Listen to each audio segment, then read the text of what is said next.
Hi, നമസ്കാരം. Hello friends, good evening. നല്ല ഒരു സന്ധ്യാ സമയം നിങ്ങൾക്ക് ഞാൻ ആശംസിക്കുകയാണ് കേട്ടോ. ഇന്ന് ഞാൻ പറയുന്ന ലൈവിലെ വിഷയം എന്താണെന്ന് വെച്ചാൽ വളരെ സിമ്പിൾ ഒരു കാര്യം. സ്വയം വിശ്വസിക്കണം. എന്തോ സ്വയം വിശ്വസിക്കണം. നിന്റെ വലിയ ശക്തി നീ കാണണമെന്നുണ്ടെങ്കിൽ എന്ത് ചെയ്യണം? സ്വയം വിശ്വസിക്കണം. ബിലീവ് യുവർ സെൽസ് എന്നുള്ളതാണ്. ഓക്കെ. അല്ല എന്നുണ്ടെങ്കിൽ എന്താ സംഭവിക്കുന്നതെന്ന് അറിയാമോ? നിങ്ങൾ നിങ്ങളെ വിശ്വസിച്ചില്ലെന്നുണ്ടെങ്കിൽ നാട്ടുകാർ നിങ്ങളെ വിശ്വസിക്കുന്നില്ല. ഓക്കെ, അതവിടെ ഇരിക്കട്ടെ. അപ്പോൾ ആ സാഹചര്യത്തിൽ നിങ്ങൾ വിശ്വസിക്കാതിരുന്നാലോ? അപ്പം സ്വയം വിശ്വാസം ഇല്ലെങ്കിൽ ലോകം വിശ്വസിക്കത്തില്ല. എന്തോ ഒരു പോയിന്റ് എന്തോ, സ്വയം വിശ്വാസം ഇല്ലെങ്കിൽ ലോകം നിങ്ങളെ വിശ്വസിക്കത്തില്ല. അടുത്തൊരു പോയിന്റ് ഞാൻ പറയുന്നത് എന്താണെന്ന് ചോദിച്ചാൽ, പരാജയം വിശ്വാസം തകർക്കാനല്ല, നിങ്ങളെ ശക്തരാക്കാനാണ്. ഓരോ പരാജയം വരുമ്പോഴും എന്തോ അയ്യോ ഞാൻ തോറ്റുപോയെന്ന് കരയാനല്ല, നേരെ മറിച്ച് ഓരോ പരാജയവും നിന്നെ ശക്തരാക്കാൻ വേണ്ടി വരികയാണ്. സ്ട്രെങ്തൻ ചെയ്യാൻ വരുവാന്ന് നീ ആലോചിച്ചോണം. അപ്പോൾ അടുത്തൊരു പോയിന്റ് പറയുന്നതെന്ന് പറഞ്ഞാൽ, മറ്റുള്ളവരുമായിട്ട് ഞാൻ എന്നും പറയുന്നൊരു പോയിന്റ്, എല്ലാത്തിനകത്തും കയറ്റി പറയും. എന്തോ ആരുമായിട്ട് കമ്പയർ ചെയ്യരുത്, താരതമ്യം ചെയ്യരുത്. കാരണം നിങ്ങളുടെ ശക്തി അറിയാവുന്ന ഒരേ ഒരാളെ ലോകത്തുള്ളൂ. അതാരാണ്? നിങ്ങളാണ്. മനസ്സിലായോ? സംശയമുണ്ടോ? ഇല്ല. അതുകൊണ്ട് കമ്പാരിഷൻ ഒന്നും വേണ്ട ജീവിതത്തിൽ. അടുത്തൊരു പോയിന്റ് എന്തായിരിക്കും? നിങ്ങൾ പറ, വേറെ ഏതെങ്കിലും പോയിന്റ്. ചെറിയ വിജയം പോലും ആഘോഷിച്ചോണം. എന്തോ നിങ്ങൾക്ക് കിട്ടുന്ന ചെറിയ വിജയം പോലും ആഘോഷിച്ചോണം. സന്തോഷിക്കാൻ ഏതെങ്കിലും വഴി ആരാ കണ്ടെത്തണ്ടേ? നമ്മൾ തന്നെ കണ്ടെത്തിക്കണം. ഡെന്നിസാം സുഖമാണേ? യെസ്, സന്തോഷിക്കാനുള്ള വഴി നമ്മൾ തന്നെ കണ്ടെത്തിക്കണം. മനസ്സിലാവുന്നു? പോസിറ്റീവ് ആളുകളോട് അങ്ങ് അടുത്തോണം, നെഗറ്റീവ് ആളുകളിൽ നിന്ന് ഇച്ചിരി അങ്ങ് അകന്നോണം. നല്ല മഴ പെയ്യുന്നുണ്ട് കേട്ടോ, എന്നാലും ഞങ്ങൾ തോക്കത്തില്ല. തോക്കാനല്ല നടക്കുന്നേ. അപ്പൊ നെഗറ്റീവ് ആൾക്കാരെയും നമ്മൾ എന്ത് ചെയ്യണം? മാറി നടക്കണം, അകന്ന് നടക്കണം. മനസ്സിലായോ? എന്നാൽ പോസിറ്റീവ് ആൾക്കാരെ ചേർത്ത് നിർത്തണം. മനസ്സിലായോ? പിന്നൊരു പോയിന്റ് നിങ്ങൾക്ക് എന്തോ പറയാനറിയാം. ഞാൻ ഒരു ചെറിയ കാര്യം കൂടുതൽ പറയുന്നില്ല. കാര്യം എന്താണെന്ന് ചോദിച്ചാൽ, മഴ ചിലപ്പം ശക്തമാവും. എന്തോന്നറിയാമോ? സെൽഫ് ടോക്ക് നടത്തണം. എന്നും നിങ്ങളോട് എന്നും സംസാരിക്കണം. ഇനി മുതൽ അങ്ങനെ ചെയ്യുമോ? നേക്കൂട്ട എന്ത് ചെയ്യണം? ഞാൻ കേരളം എന്നറിയാമോ? ഒരു കാര്യം വളരെ വ്യക്തമായിട്ട് പഠിച്ചോണം. നിങ്ങളെ പൊക്കാൻ ലോകത്ത് ഒരാളെ ഇന്നുള്ളൂ. നിങ്ങളെ പൊക്കുന്ന ഒരേ ഒരാൾ ആരാണ്? നിങ്ങളാണ്. അപ്പൊ എന്ത് ചെയ്യണമെന്നറിയാമോ? ഇതിങ്ങനെ അങ്ങ് പഠിച്ചു വെച്ചോണം. എന്നും രാവിലെ അല്ലെ വൈകിട്ട് അല്ലെ കിടക്കുന്നതിന് മുമ്പ് ഒരു കാര്യം കൃത്യമായിട്ട് ഇങ്ങനെ അങ്ങ് അടിക്കണം. എന്തോന്നറിയാമോ? I am okay. എന്നെ കൊണ്ട് ഇതിനുള്ള കഴിവുണ്ട്. ഞാൻ 10ാം ക്ലാസ്സിൽ ഇന്ന മാർക്ക് മേടിക്കും. ഞാൻ എൻ്റെ ജീവിത ലക്ഷ്യം സെറ്റ് ചെയ്തവനാണ്. ആരോടാ പറയുന്നേ? നിങ്ങളോട് തന്നെ അങ്ങ് പറയുക. ഞാൻ എൻ്റെ ജീവിതത്തിൽ ലക്ഷ്യം കണ്ടെത്തിയവനാണ്. ചിലർ എന്നെ നെഗറ്റീവ് പറയുന്നത് ഞാൻ കേട്ടു, ഇന്നലെ ഇങ്ങനെ പറയുന്നത് കേട്ടു. പക്ഷെ അവൻ എൻ്റെ കരുത്ത് തിരിച്ചറിഞ്ഞതുകൊണ്ടാണ് അങ്ങനെ പറഞ്ഞത്. ഞാൻ പരാജയപ്പെടാൻ വേണ്ടി ജനിച്ചവനല്ല, ഞാൻ വിജയിക്കുക തന്നെ ചെയ്യും. എൻ്റെ അൾട്ടിമേറ്റ് ഗോൾ എനിക്കറിയാം. ഞാൻ സ്പീഡ് യാത്ര ചെയ്യുന്നതിന് കാരണം എൻ്റെ ഡെസ്റ്റിനേഷൻ അറിയാം. എനിക്കൊരു ഡയറക്ഷൻ ഉണ്ട്. കുഞ്ഞു പറഞ്ഞിട്ട് മനസ്സിലാവുന്നു? അപ്പം SI ക്യാൻ രാവിലെ പറയുമോ? ഒരു കാരണവശാലും ഭയപ്പെടരുത്. നമ്മുടെ ഷിബു ഏഞ്ചൽ ഉണ്ടോ? നമ്മുടെ അമ്പലപ്പുറത്തെ Shibu പോരാളിയാ.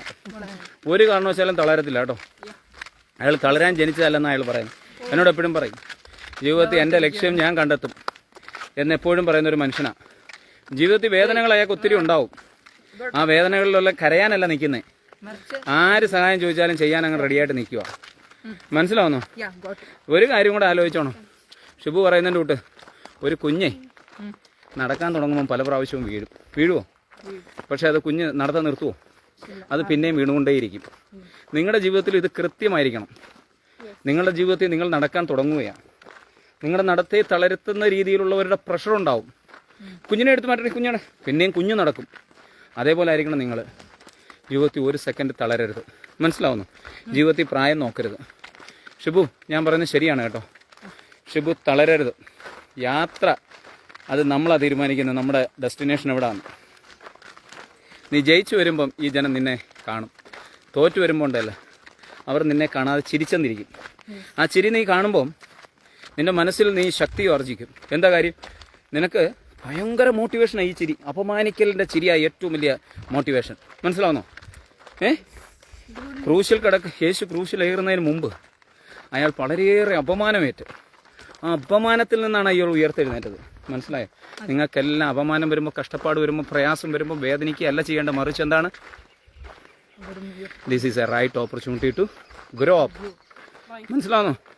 So each moment and each opportunity you should enjoy your life because you are very happy. Why? Because getting hurdles അത് വരുന്ന സമയത്ത് നിങ്ങൾ എന്ത് ചെയ്യും? വളരെ വേദനകൾ വരുന്ന പെയിൻഫുൾ ആയിട്ടുള്ള സിറ്റുവേഷൻ വരുമ്പോൾ you enjoy yourselves. Why? Because എന്താ കാരണം? ഇതെല്ലാം നിനക്ക് വന്നിട്ടുണ്ടെന്നുണ്ടെങ്കിൽ അത് നിന്നെ കരുത്താനാക്കാൻ. എന്താ എല്ലാവർക്കും വരാൻ? അവൻ അത്രയും കരുത്തനാവണ്ട.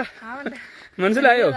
ജമൈക്ക എന്ന് പറഞ്ഞ രാജ്യം ഹുസൈൻ ബോൾട്ടിനെ കൊണ്ട് അറിയണമെന്നുണ്ടെങ്കിൽ ഹുസൈൻ ബോൾട്ട് ഹാർഡ് വർക്ക് ചെയ്ത് ആരും കണ്ടില്ല. അവൻ വീഴുന്നതും അവൻ കരയുന്നതും അവൻ മാത്രമേ അറിഞ്ഞോളൂ.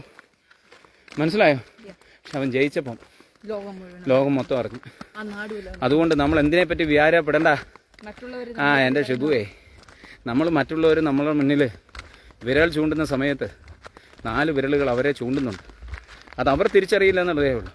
പക്ഷെ തന്നെ ചൂണ്ടിയ വിരലുകൾ തനിക്ക് ഹായ് അടിക്കാൻ വേണ്ടിയുള്ള വളർച്ചയ്ക്കാക്കി മാറ്റണം. 5 വിരലുകളും പൊക്കുന്ന രീതിയിലേക്ക് നിങ്ങൾ മാറുമ്പോൾ സമൂഹം നിങ്ങൾക്ക് എന്ത് ചെയ്യും? അക്സെപ്റ്റ് ചെയ്യാൻ തുടങ്ങും. അണ്ടർസ്റ്റാൻഡ്? So very good. ഞാൻ ഇന്ന് കൂടുതൽ പറയുന്നില്ല. ഇപ്പം ഞാൻ എല്ലാ പോയിന്റിൽ എത്തുമ്പോഴത്തേക്കും മഴ കുടുകുടാന്ന് പറഞ്ഞിട്ട് വരാൻ തുടങ്ങും. അപ്പോൾ അതുകൊണ്ട് ഇതിനെ ഫോണിനെ നനയ്ക്കുന്നില്ല കേട്ടോ. അപ്പോൾ എല്ലാവർക്കും അടിപൊളി വേനലിൻ്റെ ചൂടേറ്റ്. എൻ്റെ ദൈവമേ, എന്തൊരു ചൂടായത്! എല്ലാവരും ശ്രദ്ധിച്ചോണം. ദേഹം മൊത്തം വെതിരായിട്ടുണ്ട്. രാത്രിയിൽ കറണ്ട് പോകാനുള്ള സാധ്യത കൂടുതലാണ്.